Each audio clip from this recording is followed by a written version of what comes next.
Hey guys, and welcome to Get a Life Podcast. It's me, Bish. Today we are going to be talking about some 3 games, all of which are quite good, are quite excellent, so get hyped for today's episode. You might be hearing in the background some weird music. I don't know if you can hear it, but it's basically the music for Stranger of Paradise Final Fantasy Origin. An excellent game, haven't played it yet, but it's made by Team Ninja and Square Enix. Speaking of Square Enix, today's games are mostly Square Enix games. I think actually all of which are. So think of this as a lovely Square Enix review roundup. So big thanks to Square Enix and Nintendo for providing codes.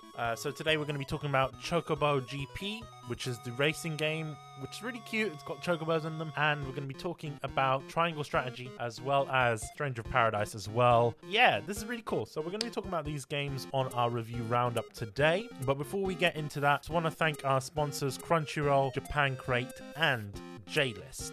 If you also want to get early access as well as ad-free episodes of the podcast, you can support us on our Patreon, which is patreon.com/GetALifePodcast. So be sure to do that if you love the show. Let's get straight into it. So the first game we're going to be talking about on today's review roundup is Chocobo GP. There is a little bit of history behind this game, considering that it is a sequel to the 90s classic Chocobo Racing, a game that was basically a Mario Kart clone with chocobos, released on the PlayStation. This one is actually released on the Switch, and I think that's a very good choice because, well, these sorts of games work better on Switch. It is obviously developed and published by Squaresoft.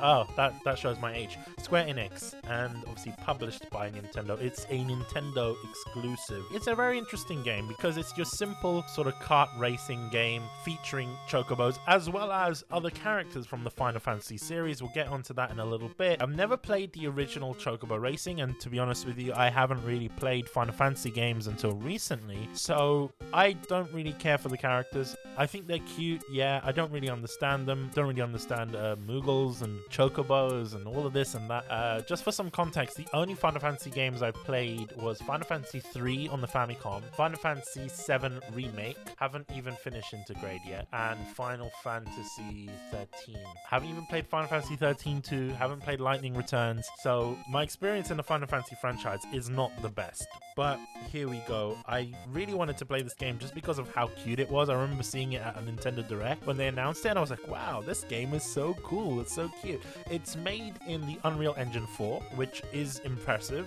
When you boot into the game, your intro music, I don't know if this is music from the original Chocobo Racing, but it was like really aggressive rock. I did not expect it for essentially a kids game. I did not expect it for that. And then you get some really cute music as soon as you boot up the game, where they're talking about the characters and how it is to get along and fun and all of that. And I think that's a better sort of move for this game, to go for that sort of cutesy audio. The game is incredibly fun. You're greeted with your opening screen, in which you have your character that you used last in the middle. At the moment, I think it's the original Chocobo that I've used, but you have a lot of characters in the game as you go along. There is a free-to-play version of this game called Chocobo Lite. Basically, it includes the story prologue, so you don't get the full story, you just get a little bit so you can unlock the characters. Chocobo GP, which is your online mode, as well as your 3 characters, local and online multiplayer. So it is free to play, but there is also an expansion. Nintendo actually gave us the expansion for the game, which includes other modes like your full story mode, time attack, series races, custom races, as well as a few other things. I think you also get like mithril shards as well, which you can use for the battle pass and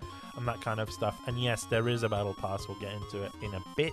If you do play the light version of the game and you really like it, you can actually transfer your progress over to the full game once you've made a purchase, which is good because not many games do that nowadays. I mean, having the opportunity to sort of transfer your save data over, it kind of reminds me of games like Dead or Alive Core Fighters, right? Where you have a limited number of modes and a limited number of characters. And if you feel that you like the game, you can then purchase the full game, which is a nice idea. It's sort of, think of Chocobo GP Lite as a free-to-play version, as a demo of the game. Obviously, I've never had an opportunity to play the Lite version because Nintendo gave us the expansion pass, so I didn't feel as though I was missing out on anything. I will say this, the story, I'll be honest, I don't care much for the story, but that's because I don't care much for chocobos. And you're like, what? Chocobos are like the cutest thing in Final Fantasy. Yes, but I've never sort of related to them, and the fact that they're talking, I'm not used to that, if that makes sense, because if you're playing Final Fantasy 7, they don't talk, they just make noises. But yeah, I've played a bit of the story. It's your standard sort of story in a racing game. I don't know how to explain it. Like, you're not expecting story from this game. You will need to play the story to unlock more characters and to unlock better characters for your online play. There's other ways to unlock characters as well. So I've only unlocked a few characters. There's quite a lot of characters in this game. I don't know how many are unlockable through story and how many are unlockable through season pass, but so far I've got Chocobo, Claire, Camilla, Sherma, Ben, and that's it, because I haven't played much of the story mode. The main portion of my gameplay has been through the online play, and I think that's a lot better. And I think also that might be the main reason to play this game, whether you're going to go for the expansion or going for the light version, is its online play. The online play is absolutely fantastic. It's really fun. Like, I haven't played a online racing game in a while that I've actually enjoyed. I've played Mario Kart, but I don't know, I find that Mario Kart players are really aggressive for some odd reason, and this game is quite chill. You could spend a good few hours on it. It feels great when you're actually going through that elimination process in the tournament. Even when I lose the tournament, I don't get bitter about it. I just want to go back in and play it again, and I think it's because of how light and fluffy the game is and the cute characters that you have, and the stages. The stages are really fun. Like, I know that some of the stages are returning from the original. I've never played the original, so I really wouldn't know where they come from, but they're really nice and varied, and you've got castle stages, and you've got, you know, mines, and you know, your sort of happy sort of farm stage as well. It's really good. I haven't really played a racing game that makes me feel like that. Like I said, Mario Kart, I hate I hate playing Mario Kart. Like, it really sort of scares me to play online because the community of Mario Kart can be really aggressive at times. I will say this, Chocobo Racing is quite nice in the sense that your character models are very detailed. You can see the feathers. I mean, a lot of it is smoothed out, but you got quite a lot of lovely details in this game, especially when you're looking at the Chocobo characters. They look quite shiny. The textures are on point, whether it's textures inside stages or textures of the characters themselves. I will say this, I do find a lot of the Final Fantasy characters or the humanoid characters in this game to look a little bit like plasticine. You know, I understand that they have to make it all cutesy because they've made the Chocobos that sort of chibi style, so they have to sort of translate that style into Final Fantasy characters. Like, for example, Cloud is in the season pass in this game. He looks more miserable than usual. Like, I don't know if you've played, like, if you guys listening, you probably played Final Fantasy 7 and you know how miserable Cloud can be, but Cloud looks even more miserable in this game, and I think probably it's because he has to race against Chocobos. I don't know, it just seems a bit miserable. He looks very miserable in this game, more so than usual. I mean, it's quite funny to see all of these characters really happy, and then you got Cloud that just looks absolutely miserable, doesn't even want to be there. Speaking of Cloud, I did mention he's part of the, I don't know if it's a season pass or a battle pass. I'll refer to it as a battle pass because that's what I'm kind of used to. Cloud is available in your battle pass, I think at level 60 for your initial battle pass. You don't need to buy it, but I mean, this game sort of wants you to buy it if you want to get characters like Cloud, and I think a lot of Final Fantasy 7 players would want to race as Cloud. From what I could see, it would be really cool to do that. I mean, even I want to play through it just to get Cloud at level 60, and they sort of show it to you very prominently that, you know, you can get Cloud. Like, yes, I do want to get Cloud, but the problem is I don't want to play this game to get to level 60. It's incredibly slow leveling up. I'm already level 2. The only way you can level up in this game is through Chocobo GP, which is your main mode. It's basically your online play. Like I said, online play is really fun, but you don't get as much points for your season pass as you'd expect. I played a few rounds, often getting into top 10 or top 5 even towards the end. I think in the final I got like 4th place or something like that, and I didn't get enough points and I only went up to like level 2. The leveling up system is incredibly slow, and considering that your season pass doesn't have much content in it to begin with, like I'm scrolling through the season pass now, like yes, you get a lot of sort of naff, if that makes sense. I don't know how to explain it, but you get a lot of filler content like coins that you can spend in the shop. You get sticker packs for your Chocobo and your cars, wallpapers. I don't see the point of wallpapers because wallpapers can only be used inside the game and in between loading screens, which is not something that I'd want to win, and it's not something that I'd want to use. If it's something that I could use in like the Switch, for example, like a file, like if it gives you something that you can use in your background of your Switch, which obviously the Switch doesn't accept external themes or anything like that, it seems to very pointless filler. I don't want a wallpaper of Chocobo. It's not something that I'm interested in.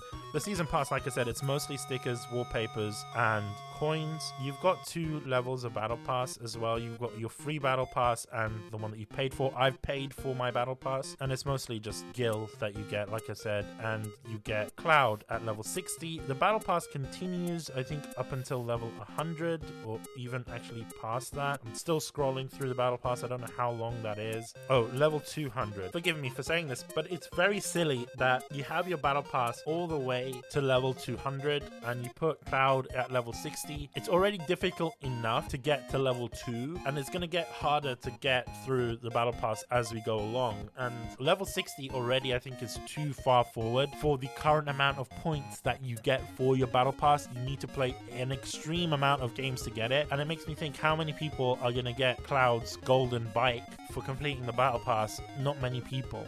The battle pass hasn't been thought through as well as it could be. I genuinely think that you either need to get a lot more points or you need to make these characters a lot more accessible by lowering their unlock rank in the battle pass. That being said, I mentioned I do love the Chocobo GP mode. The players, at least at current moment of recording, are not as aggressive as Mario Kart players. I suspect that it's a lot of younger players in this game, which makes sense because it is a freemium game. But yeah, no, it's good. I'm a big fan of it. Like I said, it's just a really cool game. It's got a lot of features that you would expect from your sort of platform racer or your sort of Mario Kart-esque game. You've got item boxes that you can use in game. You could do tricks as well. Your boost feature is very, very important in this game, especially if you're using characters like Chocobo, where you're basically on these sort of rollerblades. It allows you to get a lot more traction on the track, especially some tracks will have like different obstacles to go through, and it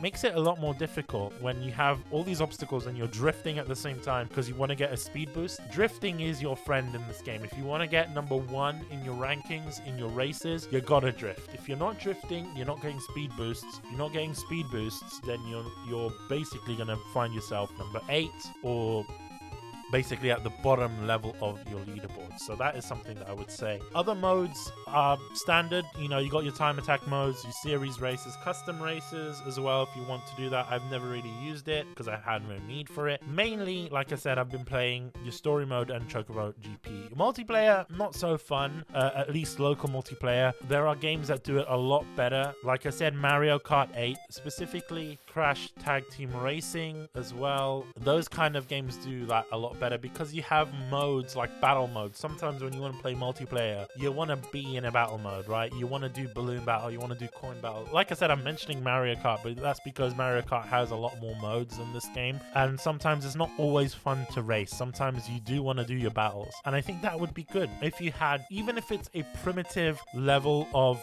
battle mode in this game, it would be nice to see. Even if it's not balloon battle, even if it's something like cops and robbers type situation, which once again we have in Mario Kart 8, there's stuff like that. I think that's missing.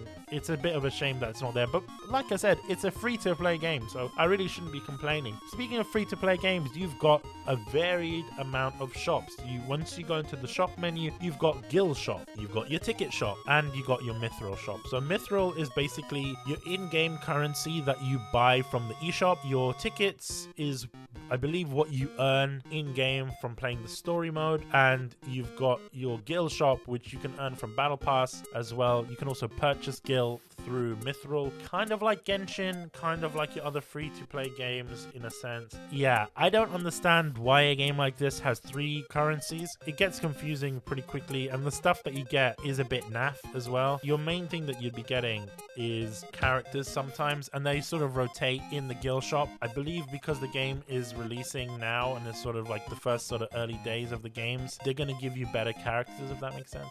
So yeah, I mean, you've got characters like Squall from Final Fantasy VIII. I've never played Final Fantasy VIII, mind you, but I don't have a reason to purchase Squall as a character, but he's there. It's listed as a hot item. I'd imagine it's because everything is changing, and it gives you like a little timer on the top when the stuff refreshes in the shop. You have 63 days and then stuff will get refreshed, which I'm not gonna lie, gives you a lot of stuff.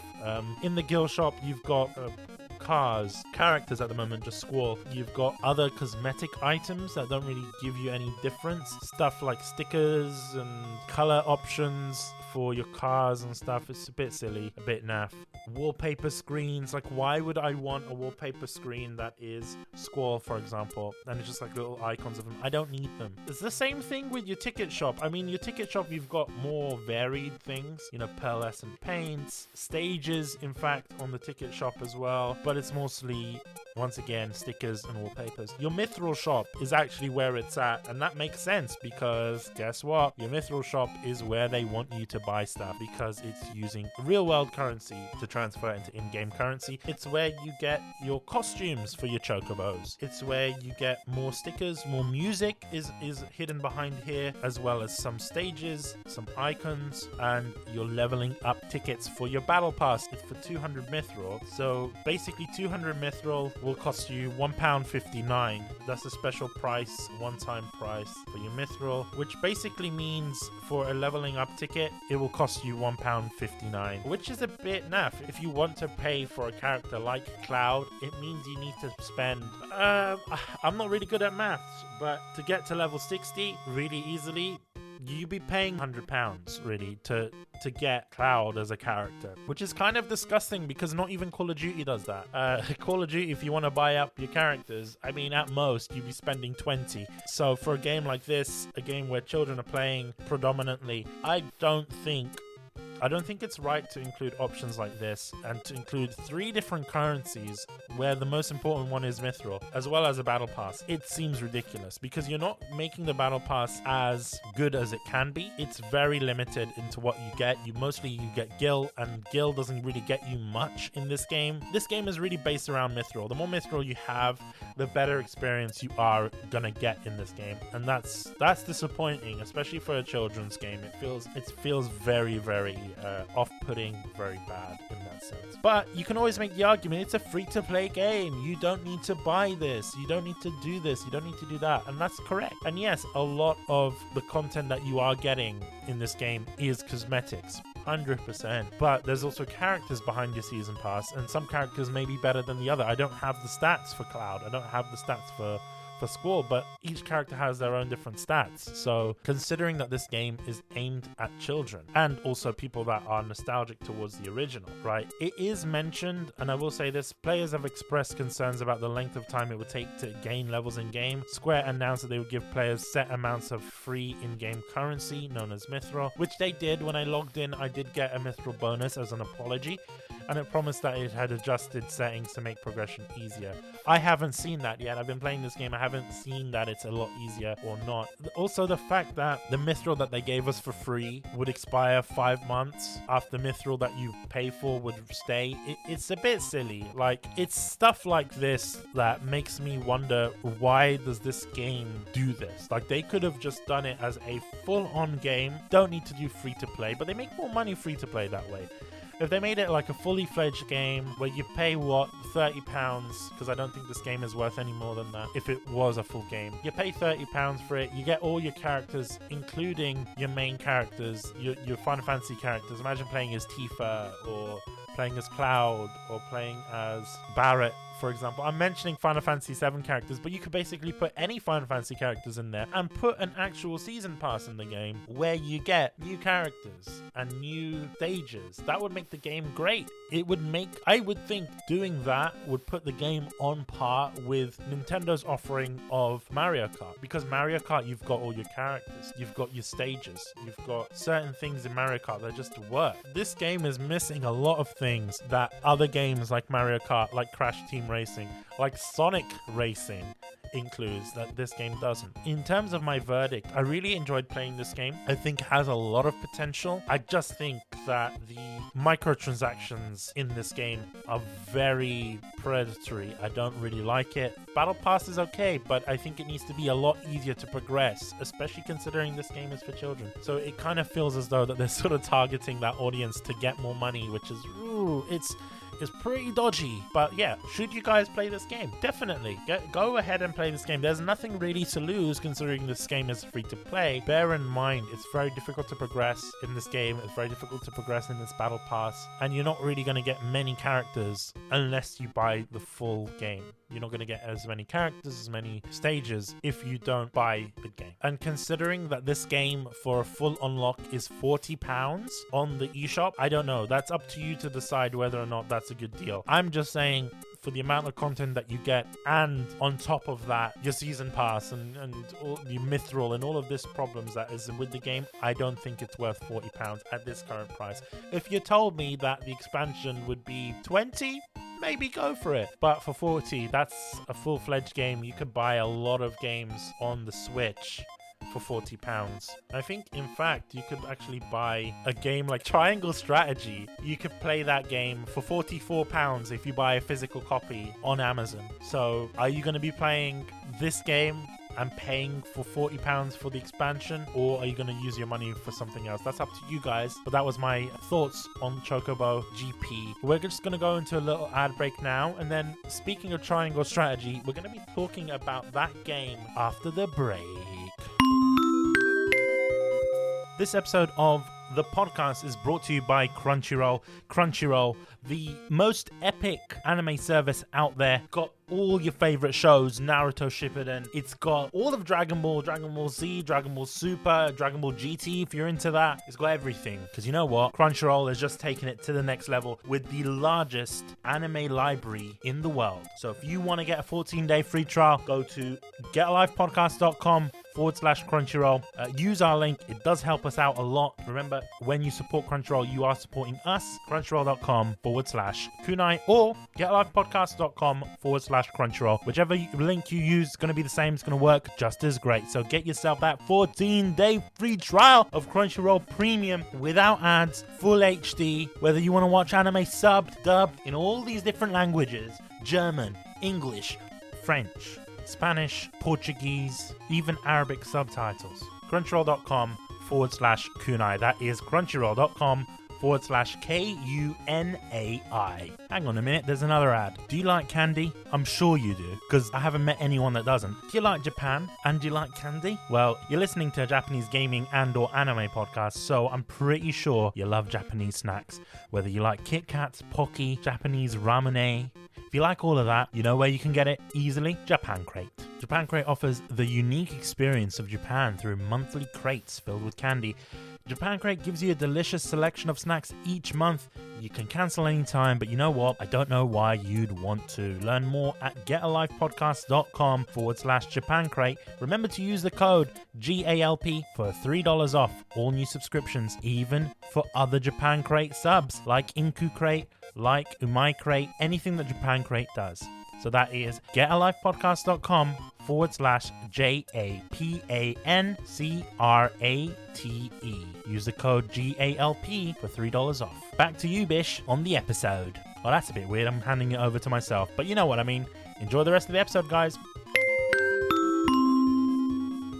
Okay, we are back from the break. Hopefully you guys enjoyed those ads. If you're listening on Patreon, thank you very much, because you didn't get ads because you paid $7 a month or £5 a month. So thank you for that. We're going to be talking about Triangle Strategy, a game I have never played before, and I haven't had much experience with these types of games other than playing Fire Emblem. and come to think of it, Godseekers, Dynasty Warriors Godseekers. So let's just get into it. So yeah, Triangle Strategy is a game that is produced by a Japanese studio called Art Dink Corporation, a developer of Japanese games based in Tsukishima, Tokyo. For those that don't know, they really don't make many games that get Western releases. A lot of their games just stick to Japan. There are some games that do get released. They were published by Midas Interactive. I think their most popular game was the A-Train series, a series that is basically a train simulation game. I think that made its way. I think more recently they've made games like Sword Art Online, Lost Song. They ported that game to the PC, but they also made that game for the Vita and the PlayStation 3 and 4. An excellent game, by the way, if you guys have never played it. One of my favorite Sword Art games, as well as Sword Art versus Excel World in 2017, and Triangle Strategy is their most recent game. They've also made other games, like I said, they made Macross games, they've made Madoka Magica games that basically you'd mainly see in Japan. A lot of games that have Bandai IPs, but they took their shot with Square Enix to make this game called Triangle Strategy. It's basically a turn-based tactical role-playing game, similar to Fire Emblem, although I will say this, it's more similar to Final Fantasy Tactics. Basically, you move your characters across a grid, each of your characters have a turn, and then your computer-controlled opponents attack you and you have to defeat them. That's how it works, basically. If you've played Final Fantasy Tactics, you'll be right at home with this game. If you've played a game like Fire Emblem, especially if you've come from a game like Fire Emblem Three Houses like I have, you may have some issues. Not that they're bad, the gameplay is fantastic, the art style, Chef's Kiss, is beautiful. I like that sort of 2.5D art style, similar to Octopath Traveler, stuff like that. I love it. I love the pixel art as well, it's really nice. Pairing the pixel art as well with the 2D sort of anime art style that you do get as well for your character profiles is really nice. One thing that took me off guard though, coming from a game like Fire Emblem Three Houses, is the amount of dialogue that you get in this game. There isn't so much cutscenes. Everything is done in-game engine for the most part. There are some points where you get your characters' anime art styles coming out a little bit when they're talking, similar to a visual novel, but a lot of it happens in engine, which I can appreciate because that is a very difficult thing to do. But there is just a lot of dialogue. Now, like I said, if you've played games like Final Fantasy Tactics, you're right at home because those games have like a shit ton of dialogue. To get through the first tutorial battle, it took me an hour and a half just because of the amount of dialogue, and it's not one of those games where I can skip dialogue because it's very story heavy. It's not a bad thing. I mean, if you like dialogue, you're gonna love it. But for me, I got bored very quickly initially, and listen when I say initially there, because of the amount of dialogue. It's a good thing that it's fully voiced. That's one thing that I really do love, because if it wasn't fully voiced in English and in Japanese, I don't know what the hell I would do. If I had to read all of that text, I think I would have put this game down. But the fact that it's got English voices, and very great English voices if I might add, really adds to the game, really gets you immersed in the game's story. The story initially, when playing, I felt the sort of Three Houses vibe,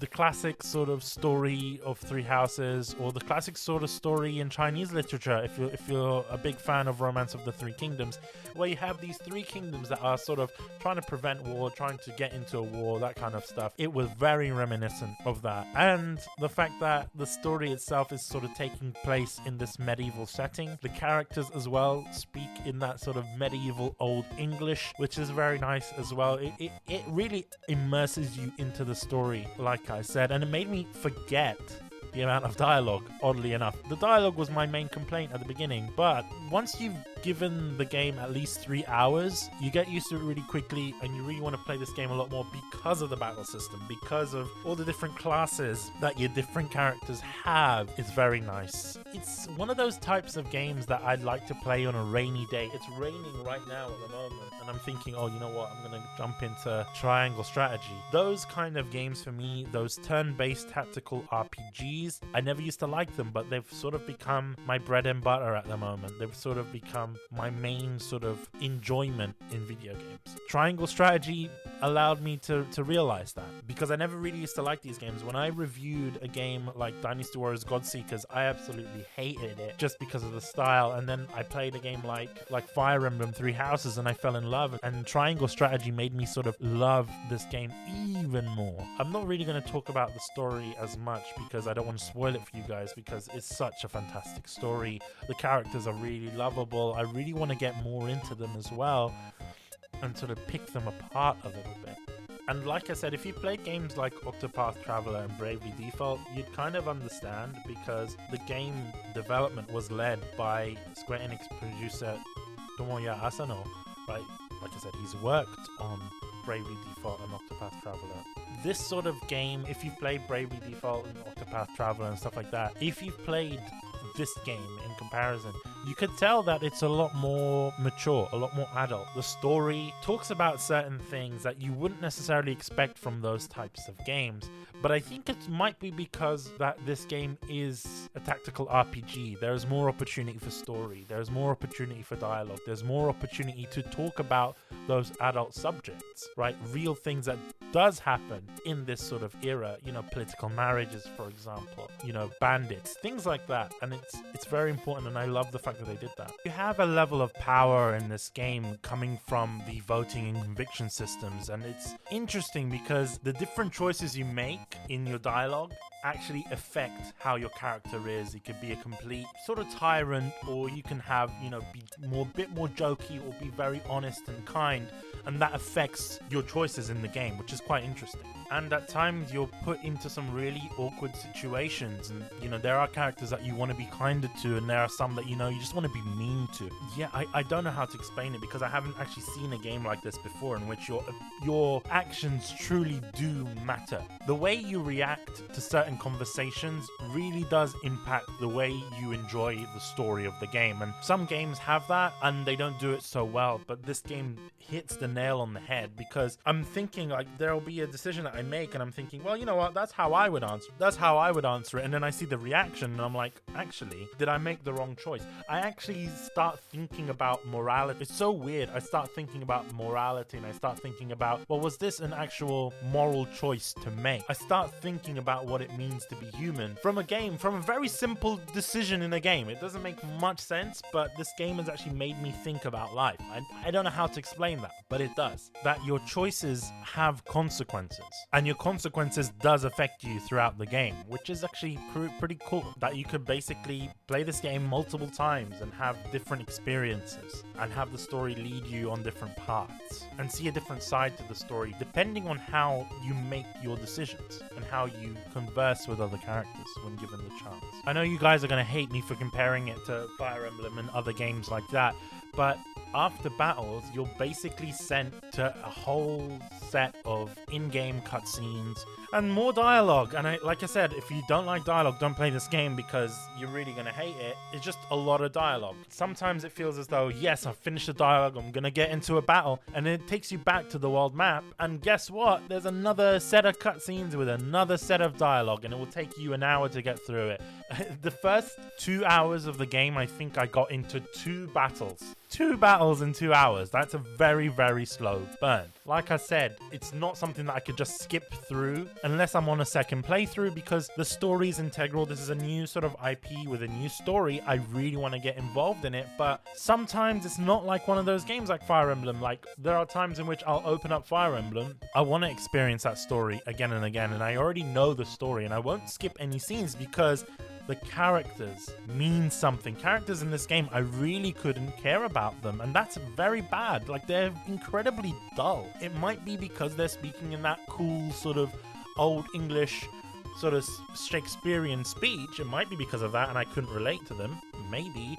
Or it just could be the fact that they're just boring. I don't know. I genuinely don't know, because if I look at a game like Fire Emblem, each character has their very sort of set traits, right? Yes, in some cases that they are cliches, and you know, you have your tsundere characters, and they, you know, you have your characters that are very shy, and you have, you know, your bold, bolstering characters. You have lovable characters in those games, right? Even in a game like Dynasty Warriors Godseekers, a game that is sort of based on the Dynasty Warriors series, you have established characters. I don't think that they've actually taken the time establishing these characters' personalities. Yes, after battles, you can go and speak to these characters and sort of inform your choices, but after battle, you don't really get much interactive stuff to do. It's just mainly going to another cutscene or going into another exploration phase. And yeah, those exploration phases aren't fun. I speak to your 2 people and that's it. Usually it's like 2 or 3 people that you get to speak to, make your couple of choices and leave. It doesn't have much meaning for me, at least. I wish that there was some more to do in your exploration phase. I wish that there was more battles that you could do as well, at least in the beginning. I mean, later on in the game it does pick up, but think about it this way. If you're new to this series, or if you're a fan of tactical RPGs like Fire Emblem, like games like Disgaea, for example, you're not going to enjoy this. I mean, Fire Emblem has a nice balance between your battles and your interactions, and when you actually go, I'm talking at least with three houses. With 3 houses, you can get to speak to your characters. You can go fishing. You can do a lot more. Like, you can have tea parties with your characters and increase their bonds. This game doesn't have any of that. And so it just felt really naff. I like games that have good story, but this is sort of bordering on visual novel with tactical RPG elements, if that makes sense. And there are games like that. There is a game like the Disgaea series where you have your visual novel elements and then you actually have your tactical RPG. The difference is with Disgaea is that you get a lot more battles and you can jump into battle anytime you want with Disgaea. It puts you in control, whether you want to go for the story or whether you want to go for side battles. Same way with Fire Emblem 3 Houses. You can continue with the story, or you can do your side missions however you want to play it. This game doesn't really give you that opportunity, at least early on. And I'm thinking, if you're someone that's new to this type of game, or if you're someone that is coming from Disgaea or a game like Fire Emblem 3 Houses, you're gonna find yourself bored. And you might put down this game before it gets good. If you already own the game, I'd suggest sticking around for at least 3 or 4 hours, and you're gonna love the game, because I did. But the first 3 hours are difficult. It's that sort of barrier that you need to overcome. If you can overcome the first 3 hours of the game, you're golden. This is one of the best games out there. But if you can't, and I don't think many people will be able to, then I would say change your thoughts on these types of games and maybe change the way you play them. Because I felt that at first, and I was thinking, oh, I can't handle the first 3 hours, like so much dialogue. But what you need to do is maybe plan your time a little bit, maybe spend a weekend and say, okay, I'm going to treat this more like a visual novel, or I'm going to treat this more like a film. Put it on auto and just sort of hear the dialogue that's occurring. And then when it's time for me to get into battle, I'm going to get into battle. You're going to have to take it a little bit more relaxed. Because like I said, games like Disgaea, you know, you're in battles constantly in Disgaea. And it feels the same way with Fire Emblem 3 Houses, where you actually have more to do. So like I said, sort of take this a little bit more relaxed, give yourself a weekend, and sort of see where this game takes you. That being said, I mean, I really did enjoy this game when I gave it the time. That's just important. You got to give this game the time, otherwise you're not going to enjoy it. We're going to go on a little bit of an ad break, and when we return from the ads, we're going to be talking about Stranger of Paradise Final Fantasy Origin on the PlayStation 5. So stick around for that. Damn, Bish, back at it again with more ads. If you're not a big fan of ads, you know what you can do? Subscribe to our Patreon page, in which you pay £5 a month, or $7 thereabouts a month, for early access content on Kunai, as well as ad-free episodes of GALP. Isn't that amazing? Sure is, Bish. Sure is. So if you want all of that and you don't want to listen to ads anymore, get yourself over to patreon.com/GetALifePodcast and sub. That's all it is, guys. Just sub. You help us out a lot. It does help us produce the best show that we can do. That's patreon.com/GetALifePodcast. Become a patron today. If you don't want to pay monthly, then consider leaving us a tip on Ko-fi. That is ko-fi.com/GetALifePodcast. You can leave us a one-time donation there. All of this kind of stuff goes back into the podcast, and we really do appreciate your support. So consider supporting us either on Ko-fi or on Patreon. Thanks, guys. Ooh, I guess there's one more ad for the episode. So you better enjoy it because we're talking about J-List. You're like, Bish, what is J-List? Well, let me tell you. J-List brings you the latest otaku goods from Japan, whether it's manga, anime, cosplay, import games, visual novels, even ecchi stuff. J-List has got you covered. Learn more at getalivepodcast.com/J-List. That is getalivepodcast.com/JLIST. Remember to use our link and the code GALP for 5% off your first purchase on J-List. That is GALP for 5% off your first purchase on J-List. And you know what? J-List has got some really cool stuff. They've got the Oppai mouse pads. They've got new photo books from Japan. They've got figurines, Genshin stuff. They've got VTuber stuff. They've got doujinshi. Anything you want, it's on J-List. Imagine J-List as Alibaba's cave, but for Japanese goods. There you go. All the more reason to support the show and to consider using J-List for your next Japanese import purchases. That is getalivepodcast.com/J-List. Thanks, J-List, for sponsoring the podcast. Anyway, I think it's time to go back to the episode. Shall we? We shall. Enjoy. Okay, we are back from our ad break and we are talking about Stranger of Paradise Final Fantasy Origin, a game that is currently on all consoles at the moment, on Xbox, on PlayStation 4, PlayStation 5, and on the PC. It's not on the Switch because I don't think a game like this could run on the Switch, or can it? We'll get onto that in a moment. I just want to talk about the history of Final Fantasy as a game. It's, as you know, a role-playing game developed and published by Square Enix, or Squaresoft back then, in 1987 on the Super Nintendo. So this is a series I think has been going on for maybe 35 years, maybe a bit longer than that. This game, Stranger of Paradise Final Fantasy Origin, sort of takes the story of the original and sort of works it into a sort of modern type of game based on the original. Doesn't mean that it follows the original one-to-one. This game is actually developed by Koei Tecmo's Team Ninja. What? Okay, yeah, no, that's pretty cool. I'm pretty excited about that. When I saw this, I will say this, I'm not the biggest fan of Final Fantasy, but when I saw this, I was like, you know what? I'm gonna get into this because Koei Tecmo is involved. And I'm pretty excited with Koei Tecmo's new projects. Some people have sort of described it as a trashy Souls-like game. I don't see it like a Souls game at all. I don't have much experience with Souls games, but I will say this. It reminds me a lot like other games that Koei has developed. Very reminiscent of Ninja Gaiden, very reminiscent of Tokiden, very reminiscent of games like Dynasty Warriors, very reminiscent of games like Warriors All-Stars as well. So like I said, it is the mature, brutal take on the Final Fantasy series. It's interesting because there is a lot of references to other Final Fantasy games in the game, but it's sort of distanced itself, which is pretty cool. So basically you don't need to know about the other Final Fantasy games to actually enjoy this game and to play this game, because it is basically the first game. You can start from the beginning and actually enjoy it, but there are recognizable characters, recognizable monsters, enemies, like Tonberry. Fucking Tonberry. I fucking hate Tonberry. I'm sorry, okay? For the Square Enix rep that is listening to this, I hate Tonberry with a passion, okay? I first encountered Tonberry in Final Fantasy VII Remake, because that was like, I would say, my first Final Fantasy game. And Tonberry is such an asshole. Why does Tonberry need to one-shot people and with a stupid little knife and just going to stab people? I hate that, okay? Tonberry, shut the fuck up, okay? I don't like you. I'm sorry. I went on a little bit of a rant. I hate Tonberry. Tonberry appears quite a lot in this game. If you see Tonberry, you know that the chest has some good loot in there. That's all I'm gonna say. But Tonberry is very difficult, at the same time very easy. If you know how to deal with Tonberry, you could easily deal with Tonberry. I will say this, I am playing on the regular difficulty, so if you are playing Tonberry on harder difficulties, then prepare yourself for that. Tonberry is very interesting because Tonberry can one-shot you.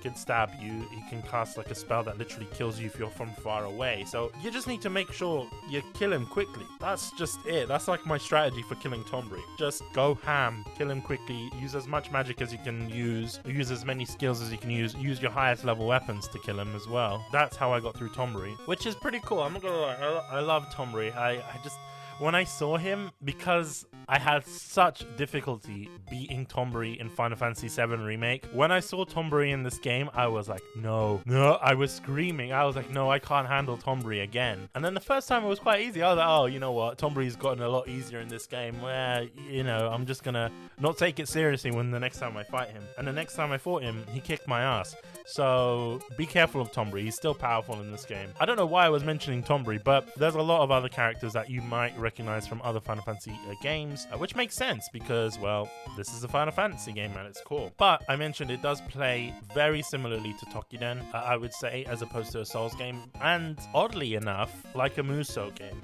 It's not a Musou game. Koei has explicitly said that this isn't a Musou game, but the UI elements are very Musou-esque. You know, you've got your health bar, you've got your MP bars, which obviously are classic in a Final Fantasy game, but they're sort of down at the bottom to look like Musou bars. And even the fact that when you start the game up, you have 2 control options. Actually, you have 3, and I'm really excited about the third. So you have the first one, which is your default options, where your attacks are done with your right trigger and your right bumper, and then your blocking is done with your left bumper as normal. And then you've got what I like to call the Musou control style, which is basically square as your light attacks, triangle as your, we'll say charge attacks, but they're not, basically your MP attacks. And then when you set it like that, it makes the game very interesting because your combos are based around that. So for example, your combos take MP. So if you're doing square, square, triangle, or square, triangle, or square, triangle, triangle, triangle, or whatever you want to do in terms of your combos, it makes it very reminiscent of your Dynasty Warriors game, or if you're in the UK, your Dynasty Warriors games. So it's very reminiscent of that in that sense, and the fact that you can actually go in and change your settings as much or as little as you want. Like there's a third option I did mention where basically you can map any button to anything else, which is really good in terms of accessibility, and I really want to see more games like that, you know, because sometimes it can be a lot easier just having everything on your face buttons as opposed to reaching for triggers or things like that. So that's a wonderful job on Team Ninja's part. Your job system in this game is very robust, which I quite enjoy. You have different classes in the game associated to different weapons, similar to Ninja Gaiden, and you have this quite expansive skill tree. At first you're thinking, oh, you know, I can get through this skill tree quite quickly, but at your bottom of your skill tree there's other jobs or other classes that you can unlock, and then as you unlock those there's even more, and then there's advanced jobs or advanced classes that you can get as well. For example, you could start off like a Ronin, which I love playing the Ronin class because of the fact that you get this massive katana, and the style is very similar to Joutai in Dynasty Warriors 9 Empires, or just in Dynasty Warriors 9 to begin with. It's very reminiscent of that, and I can see a lot of movesets being shared between games. That's something that, you know, Koei has developed the game when they're sharing movesets across all these different titles. You've seen it in Age of Calamity, for example, with Link using Suma Zhao's body surfing animations, stuff like that. You see that a lot in this game. It's not something that your Final Fantasy fan will notice, but if you are a Koei fan, if you are a Musou fan, expect to see moves that are being taken from Ninja Gaiden and in fact also the Dynasty Warriors. Just bear that in mind. I'm not saying that's a bad thing, it's actually quite a cool thing. I actually got really excited when I saw that for the first time. But yeah, back onto your classes. So you've got your Ronin class, which is one of my favorites. Basically you use that katana, and at the bottom you can unlock another class which is based off your first class. So you've got your simple and you've got your advanced class. Your advanced class in this case would be Samurai. It basically allows you to have more moves in your classes, so you can get more move sets, better skills, things like that, better attack amounts, just better moves in general, and obviously allows you to unlock affinity of those classes. I like to refer to it as mastery, but it's basically affinity. So the affinity system is quite interesting because it works on 2 levels. You can either get better affinity for your weapons and for your class through your skill tree, or you could do it through your weapons and armor. So as you're choosing your weapons and your armor, you get to select, there'll be like different icons that will basically refer to your current classes, and as you get higher to 100 100%, you get better boosts, attack boosts, defense boosts, boosts on your MP, boosts on health, etc. So that's also a really nice thing. And it works across different classes. So for example, if you've selected your Ronin class, but you wanted something for your Berserker class, and you really like the armor of that class, if you select your Berserker armor, you'll still get the benefits of that armor if you hit 50% affinity, if you hit 60% affinity, which is pretty cool. And I also like the fact that skills can work across classes depending on the types of weapon that you're using. So for example, if you are a mage or someone that, primarily uses magic in this game, right? You get a club and a shield. That's your main weapon. Other classes can also use the shield. Like, for example, if you're a swordsman, you can also equip the shield. But there is a skill that you can unlock as a mage that basically allows you to do this attack called the shield bash, and you can only do it if you have a shield. So, for example, if you're a Ronin and if you don't have a shield equipped, you can't use it, but you can use other ones that are there. Like, for example, there's so many other just transferable skills. Like, you don't need to use the skills of your particular class. You can use skills from other classes, merge them together. Your weapon skills are unique to your class unless you have your advanced class. So for example, some skills will transfer over from Ronin to Samurai. You'll get very similar skills, but it doesn't transfer back. That's another thing I will say. So you can't transfer skills from Samurai to Ronin, but you can transfer skills from Ronin to Samurai because they have pretty similar skills because they use the same weapons. That system, like I said, is very reminiscent of games like Ninja Gaiden, where you do have multiple weapons, where you have your double swords, your katana, you have your kunais, you also have your claws. It's very reminiscent of that, and even the weapons in themselves are very reminiscent of that. I will also say this, is that your main character, Jack, although I don't really like him as a character and I don't really appreciate that sort of character story arc that they're kind of going for, that sort of brooding character, the one that's just grumpy about everything. I mean, it was kind of cute with Cloud, but Cloud wasn't heartless. I mean, this guy can be heartless at times. He only cares about the mission and that's it, and his obsession with killing chaos, and it seemed a bit like Chunibyo-esque, if that makes sense. Like a kid that's making up stories in his head, wanting to be a hero and fighting for his own goals. It felt like that. It sounds a bit bad, but forget about the story if you're playing this game. Like, the story is not the real thing in this game. You shouldn't really be playing this game for a story. You shouldn't really be playing this game for visuals either, because the visuals aren't that good. Frame rates are incredibly choppy, I will say that. But it's a Koei game, so kind of expect that. Like, Koei fans are like, oh my god, this is like the best frame rates I've ever seen in a Koei game. Like, that is true, but there is a lot of screen tearing and choppy frames, etc., missed frames as well. And you tend to notice this in cutscenes. You don't notice it as much in gameplay, because I think that's where they kind of focused all their resources, but your in-game cutscenes are really, really poor. It does look like a game that's running on the PlayStation 3. That's why I made that joke at the beginning, saying that it might be able to run on the Switch if you tried hard enough. But yeah, no, it's not that visually appealing until you get into your dungeons. That's where everything for some reason just hikes up in quality. Your battle mechanics are smooth, your fights are smooth as well, your boss battles, fantastic. Your scenery is really good as well. I will say this, the game is incredibly dark, but it's quite varied in terms of scenery and things like that. It's quite nice. Although, I don't like the fact that you got this sort of overworld map. I'd imagine it's probably because the original Final Fantasy, you had your overworld map and you travel from the map wherever you need to go.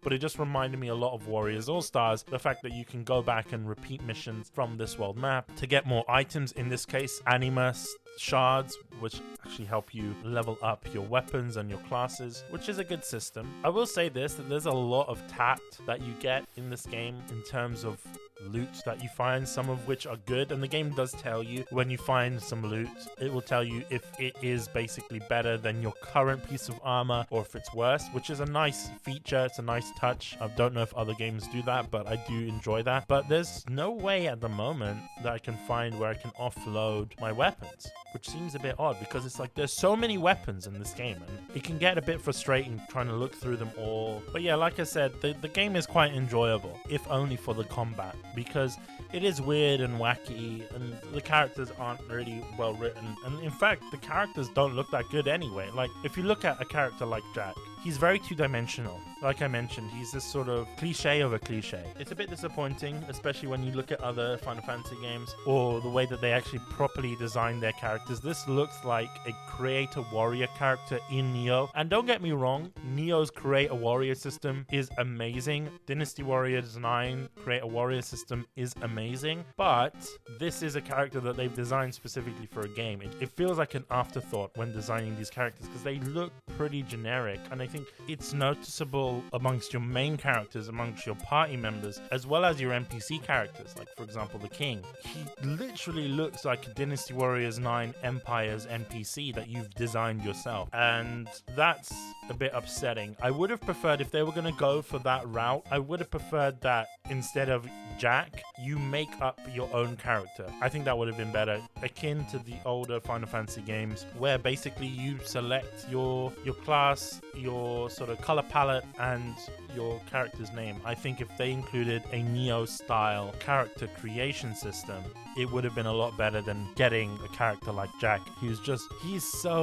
I hate Jack. I genuinely do. Jack is not well written, neither is he well designed. He's a very poor protagonist, as protagonists go, considering that we've seen some fantastic protagonists in the Final Fantasy series. The fact that this basically is supposed to be a retelling of the first game, we should have gotten a little bit more effort into this game. But like I said, this game is all about the gameplay. It's all about the scenery in battle, right? It's very interesting. Jack is able to switch between 2 assigned jobs if you wanted to go for physical attacks and then switch to magic, etc. Your team is pretty useless. Your NPCs that are in battle are useless. I don't really rely on them, and it's weird because I haven't found a way to heal them, because when I use potions it's only for myself. I imagine that there is more to do with this game. I mean, yeah, your NPCs are pretty useless. Like, your party members are useless. It's cool that you can give them stuff to fight with, but at the end of the day, the majority of your attacks, the majority of your damage that's being done to enemies are going to be from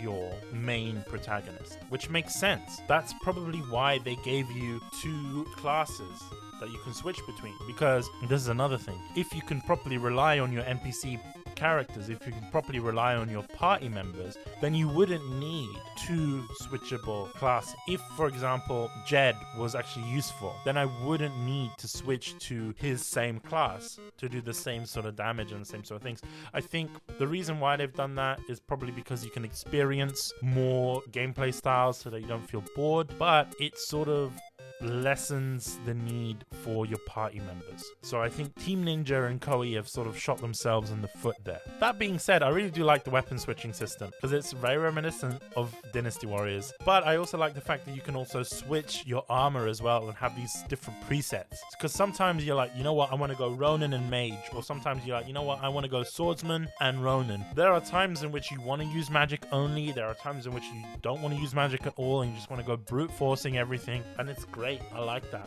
and I think that's one of the best systems in this sort of game that we've seen. And like I said, this is not something that is new. We've seen it in Dynasty Warriors, we've seen it in Ninja Gaiden actually, because that system is available in Ninja Gaiden 3. It's also available in a game like Yaiba Ninja Gaiden. I mean, that's a game that we don't really talk about, but like I said, it does remind me of Yaiba a little bit, because this game has some puzzles at times very similar to Yaiba. There's certain things that you need to do to unlock certain areas, and the reason why I compare it to Yaiba is because Yaiba's puzzles weren't that good, and in this game the puzzles aren't that good. They're not that interesting. It's pretty simple. I will say this as well, why is there no map? That is another thing. There needs to be some level of world map or some level of in-game map to know where you're going, because stages are nice and they're great, but if you're in a cave system, I remember I got lost for an hour because I was going around in circles in this cave and I didn't know what to do. And because this is something I don't understand why Koei did this. Breakable objects look pretty similar to objects that aren't breakable. Like certain crates aren't breakable, and then there's certain ones that are, but they look exactly the same. So you don't really get that context clue to break this crate to kind of move forward. So I was just going around in the cave for like an hour not knowing what to do. And I think having a map or like a mini map would be helpful. Even one that goes away and comes back in every once in a while would be really nice. But I'm only saying that because playing action RPGs, playing Muso games, you kind of get that. Even Ninja Gaiden has a world map. Even though you don't get a mini map always, you do at least have a world map so you know where you are roughly. There's certain systems that I quite like. The brake gauge system is very interesting, although I will say this, it's a bit repetitive at times because you're going in and you're doing your finishes that sort of crystallize your enemies, and it's good because you harvest them and you can restore your MP by doing that. So if you're really low on MP, you could just go in and just break the gauge meter and then press circle. In this case, I press circle because I changed my control system. But you press circle, you do that finishing blow, it restores some MP, which is good, but it can get a bit repetitive considering that your basic combos use MP and they use 1 or 2 or sometimes even 3 MP gauges, and depending on the weapons that you use, you might only get 2 MP gauges. Sometimes you get 5, sometimes you get 7. It's crazy like that. So it can be a bit annoying. Sometimes it can be great. Sometimes you have ample MP and you can do all the moves you want, but sometimes you feel very restricted and not in a good way.